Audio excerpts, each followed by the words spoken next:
Good morning, everyone. Welcome to another Wake Up with YPN. Happy Monday. Hope you all had a great weekend. I am Jonathan Fell, Vice Chair of your Iowa City YPN, and here today to talk with us about the 2023 Johnson County Property Revaluations is Brad Comer, Iowa City Assessor. So before we officially begin, I want to encourage you to remember to ask questions. Send in your comments. We will either get to them in the middle of the chat if they seem perfectly apt for that time, or we will touch back at them at the end. We would just love to know that you're out there listening live. And it also helps us to gauge the participation after we've kind of set these in the archive. Also, we know a lot of people watch after the fact. So so to start out, Brad, welcome. Good morning. Thanks for being with us today. Brad, would you mind telling us a little bit about yourself and maybe some of the common misconceptions about your job and what you do? Sure. Yeah. First of all, thanks for having me. Good morning. My history, I guess I started in this line of work with a private appraisal company back in 1995 and worked for them for about 7 years. We did work with assessors' offices throughout the state and I guess really the Midwest. In 2002, I started with the Iowa City Assessor's Office as a deputy assessor. And then in 2015, I was appointed as the assessor. So I've been the assessor just about 9 years, I guess. What we do is my office, I know our title here is Johnson County Property Revaluations. We actually have two assessors' offices in Johnson County. We have my office, which is the Iowa City Assessor's Office. We assess everything within Iowa City. The Johnson County Assessor handles everything in the county that's outside of Iowa City. So Coralville, Tiffin, all the rural stuff is theirs. Our goal is to have our assessments at market value. So ideally, if a property is selling, we'd like to be close to it. We do our adjustments every 2 years. So, but the goal, be at market value, have accurate listing information. Misconceptions, I would say, probably the most common one is that my office is concerned with taxes. We're really the first step in the tax calculation process. The assessments come out first, but we know where our numbers are. Very important when you're calculating taxes, but it's not our mission to raise taxes. We don't care what the taxes do. Our goal is is all about market value. Assessments are really just used to distribute taxes, not so much to add.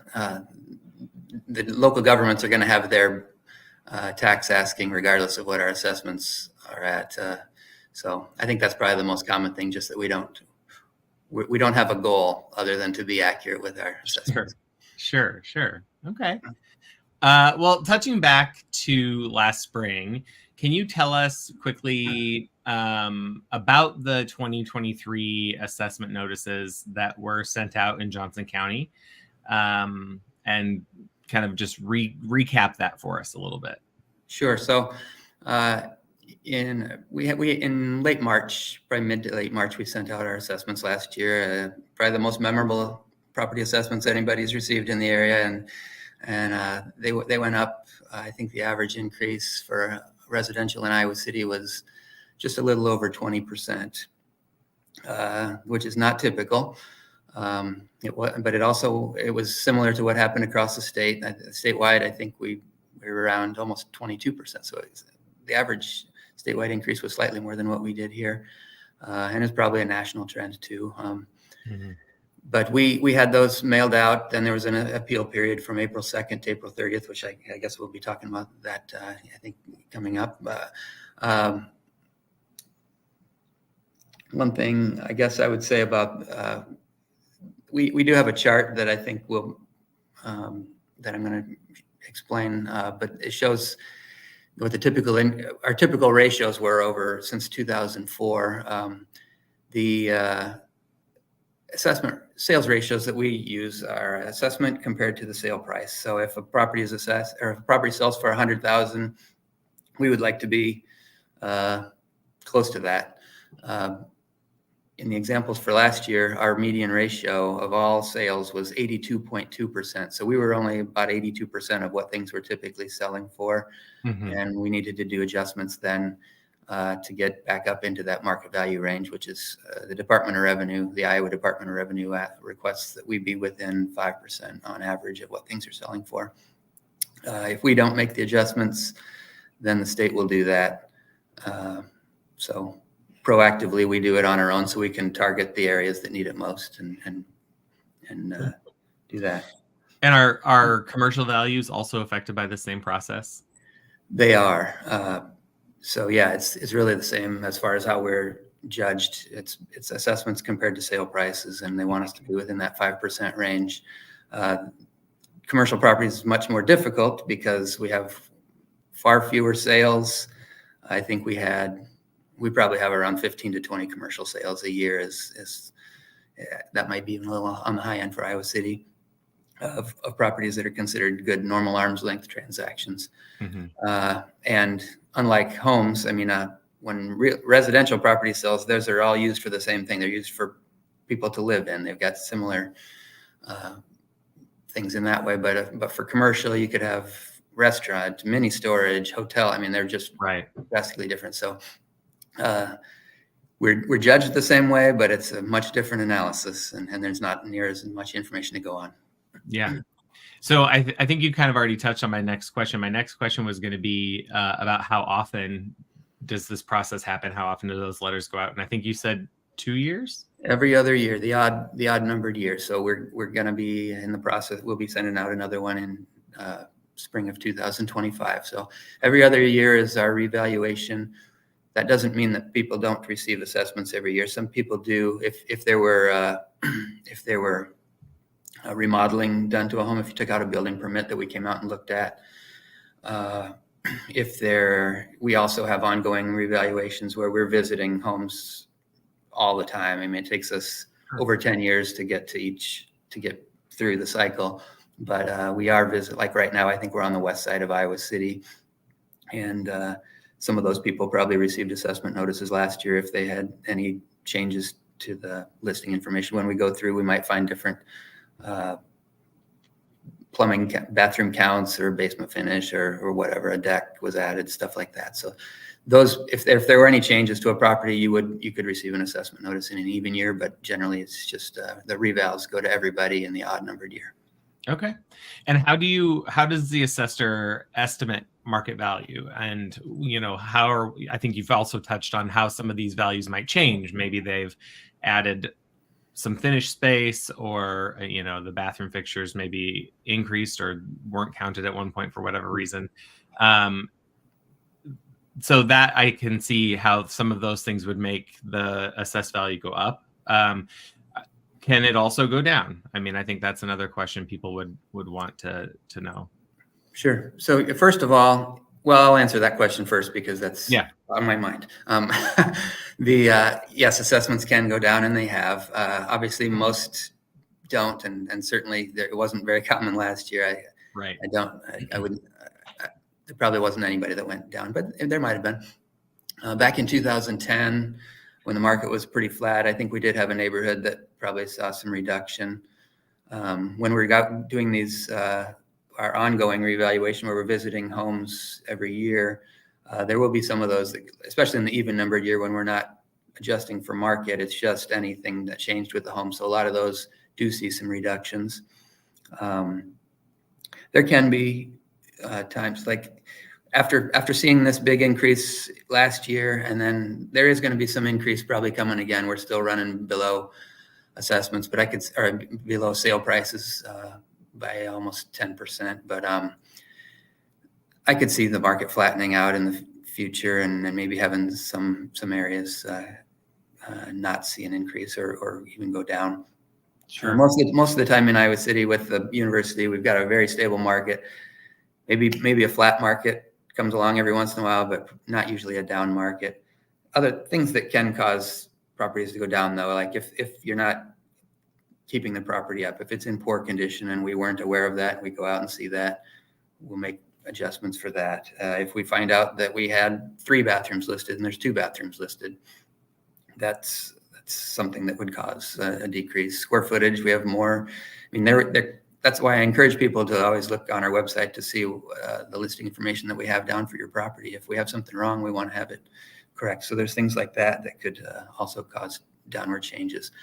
As for how you started talking, how we come up with our assessments, we're required by the state to use they have a state Iowa property reappraisal Iowa real property appraisal manual that we all use, that kind of gets us starting points for things like bathrooms, square footage, all that.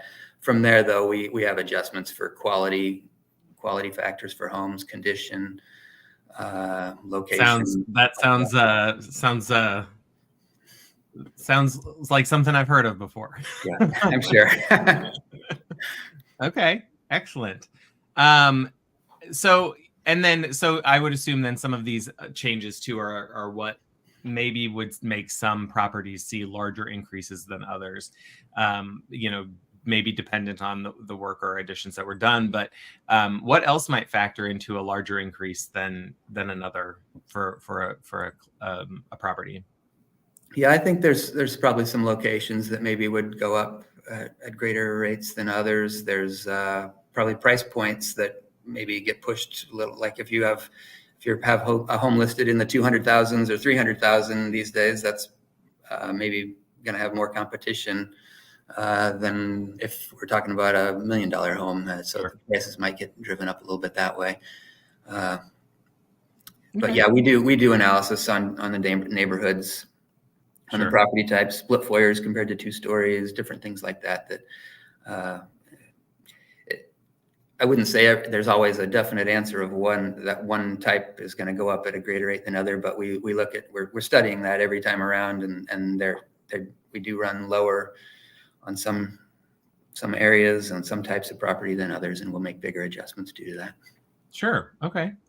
A really, kind of stepping back, maybe a broader question that some folks have. Can you tell us briefly what the difference or what the difference is between an assessed value and a taxable value? Sure. So yeah, we've talked completely about assessed value at this point. So that's our goal. Our market value is what we would call assessed value. Now, I will point out that since we make our revaluation changes every 2 years in an increasing market, we fall behind. So like right now, I think our typical ratio of our assessment to what things are selling for is like around 91%. Okay. So we have fallen behind, but our goal then when we do update our assessments in spring, we'll be back at market value. So our goal for assessments is to be at market value. Now the taxable value is after the rollback, which I think we'll get into also. That's a number. That's the number that the state provides that kind of limits the taxable value growth statewide. So just for example, if you have an assessment of 100,000, again, to make it easy, which we don't see very many of those anymore, but the rollback on the previous tax bill that we paid on was 54.65%, I believe. Okay. So you would take 100,000 times 54.65% and come up with a taxable value of 54,650.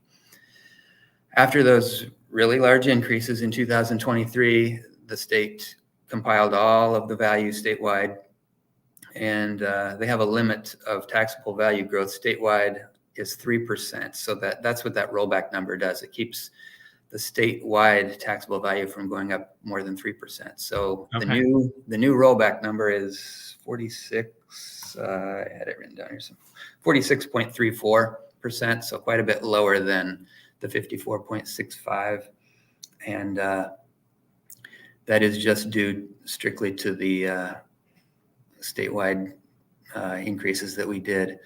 So now the new taxable value, if on $100,000, which well, you could probably say that the value went up 20%. So it'd be 120,000 times 0.46, whatever, and you'd see where that comes out with your taxable value. And it would probably be less than 3%. Sure. Okay. And So as we're talking about, assessed value and taxable value, we've got our rollback, which you very nicely explained to us. What's a levy rate then? So the levy rate, so here, I'll explain the order of how they come out. So like, as I said earlier, our assessment is the first number in the equation of calculating taxes. We come out with that April 1st. It goes through the appeal process and then is actually submitted to the state July 1st. So that's the first number, is the assessed value. Then the state is able to determine their rollback calculation. That comes out in the fall. They came out with that 46%. Mm-hmm. And then once that's final, then the local government bodies, the school, the city, the county, they get together and determine what their budget needs are for the upcoming year. And that, I don't know when that was all finalized, but that's at the auditor's office, the county auditor's office now, and they're coming up with the new levy rates. So that is the levy rate is actually the dollars per thousand of taxable value. So if you had, like, right, I think the most recent rate for Iowa City was in the $39 and something per $1,000 of assessment. So on a $100,000 property, or if it was $100,000 of taxable value after the rollback, you'd have a tax bill of like $3,900. So yeah, the levy rate is simply the calculation that the local governments need to get to their get to their budget needs based on the taxable value of all the real estate in Iowa City. Sure. And so we all understand, and well, maybe we don't understand it, but we all know that we work in arrears here in Iowa. And so in regards to new valuations on home prices and whatnot, the 2023 assessments are going to start coming into play September of this year. Is that correct? Exactly. Yeah. The tax. So we don't actually, I don't know the actual levy rate that's going to come out this month, July. Right. And then they will calculate then they will send out the tax bills probably in August, is my guess, is when they've been usually getting them out. They're due by the end of September. Yeah. Okay. But yeah, I think that rollback is going to offset a lot of people's increase. Now, if you were there were some areas that went up more than others, as we said. So if you went up around the average, you're probably it's not going to be a big difference from what you normally see in your tax changes. Probably if you went up 30% or more, you probably wouldn't notice more. If you went up 15% or 10%, you might see a decrease in your taxes. Okay. But that will be coming out in August. Yeah. And that levy rate, like you just said, they come up with that in their own sort of, that's beyond what your scope is. So you don't really. It is. I did add up a few numbers. I mean, I saw what the city, the school, and the county were planning on, and just adding up what their numbers were last year. There's a few other there's some smaller taxes that are also part of it, but I added up that they were at 37.97 last year, and with their proposed ones this year, it was 38.88. So close to $1 per thousand, maybe would be the increase in the levy rate. Okay. Which is not drastically different than what we've seen in some other years. Sure. So given all of this and the process by which you all work through, you said that there is that, you maybe didn't use the word appeal, but what if somebody thinks that the new valuation of their property is inaccurate? What tools are out there for somebody to appeal that assessment? And what are the timeframes on that? What does that look like? Yeah. So first thing, I guess our website is a great resource for everybody. I think you can look on our website. You can see what your assessment is, what square footage, all the details we have about your property. But then you can also do searches on there to see sales of homes in your area or sales throughout town. You can do search parameters for a tight square footage range that's close to your property, things like that. And that might lead you to believe that, yeah, maybe we are out of line on our assessment. And then from there you could, or if you think there's listing errors, I guess I would always encourage you to talk to us if there's questions or concerns about that. we're happy to talk to people at any point during the year for that. Once the new assessments do come out, which will be again late March of 2025. Again, you can call us right away if you want to talk. Use the website, but also if you want to appeal, you want to appeal. There's a board called the Iowa City Board of Review.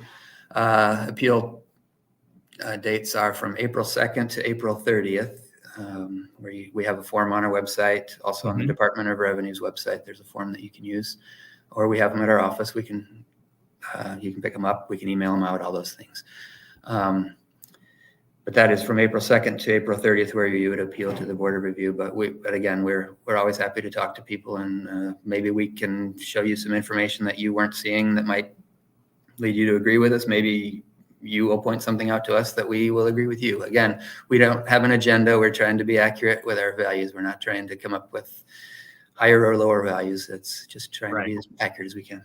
Yep. And I think that's an important distinction for a lot of folks, especially in our profession, is we're helping our clients understand what's happening, knowing that the assessment is just the first step in the taxation process. It's not really something that y'all are trying to do. You're trying to maintain an accurate picture of the values of our properties around the area. So, and we will put a link to the website in the comments so that folks can find your place and be there. And we do have a question coming up. Deborah wants to know if you have any tips for reading the assessor information or how to read some of the abbreviations. And then how does that information line up with Zillow information? It probably doesn't line up with Zillow information, but I don't know. I'm not familiar. I know we had one situation where somebody was appealing recently, and they were using all of Zillow's information. And when I went to Zillow's website, I was seeing a different value that they were coming up with than what they were. And I noticed that if I typed the address into the Google search and clicked on a Zillow link going to that property, I came up with a different value than if I went directly into Zillow and typed in the address. So interesting. I don't know how they do anything. I'm sure they get our information from somewhere, but I can't say anything about Zillow. As far as our abbreviations, I think you're probably talking about on our sketches. I don't have any tips other than if you have questions on them, please call us and we'll tell you. I mean, like FR is frame, 1S is one story. There's so many that I could go through them all, but yeah. Is there a place that all those are compiled? We don't have a list at this point. That's something maybe we should consider about putting out there, and I'll talk to our staff about that if that's a possibility. Yeah. Anyway, well, thank you. That's a suggestion. Yeah. Thanks for your question, Deborah.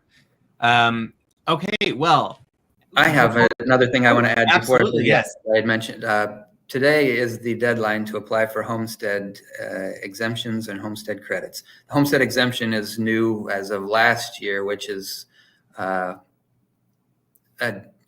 reduction of your taxes for people who are 65 and older. So you had to be, if you are 65 or older as of January 1st of 2024, you could sign up for that. We had a major rush of that last year, but now this year, I don't know if it's not as popular because it's not new this year. So if anybody is 65 or older that owns and lives in their home and hasn't signed up for that, today is the deadline for this year. Once you're signed up, it stays on. And the same thing for the homestead. If you just bought a home and moved in, today is the deadline for the 2024 assessment. If you sign up tomorrow, you'll miss the first year. And that's something that folks need to come in or bring a physical copy in at this point? Good question. No, we have sign up online. If you bought it a while back and our website is updated, you could go right into your parcel on our website and there's a sign up form right there.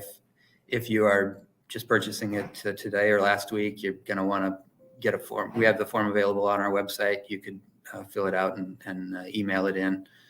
Or you can just stop in simply and do it at their counter.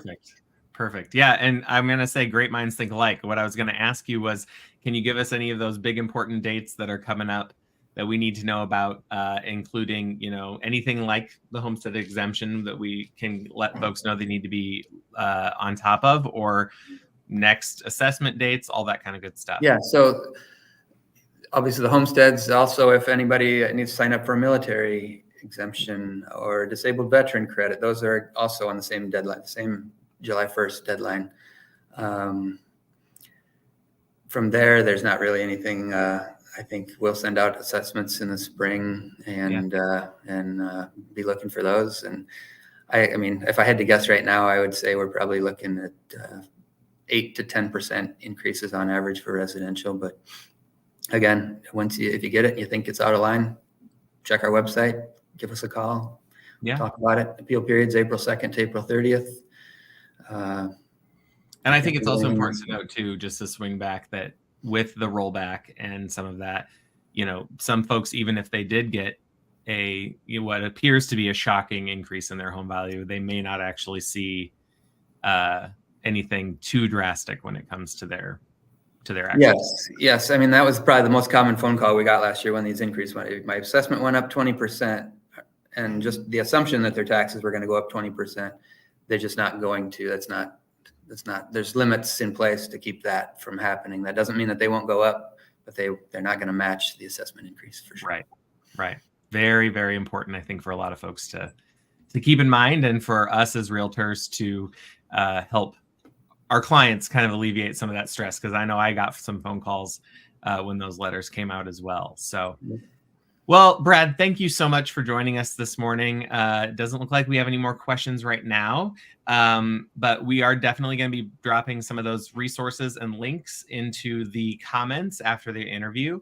And so they'll be there for you. And if you have any questions, like Brad said, Brad, they can reach out to your office, either website, or I assume your phone number is on there too. They can reach out. Definitely. 319-356-6066. We also have a city email that's on our website. So yeah, we're easy to find, I think. Awesome. Thank you so much, Brad. We really appreciate it. Thank you for having me. Yeah. Have a good one.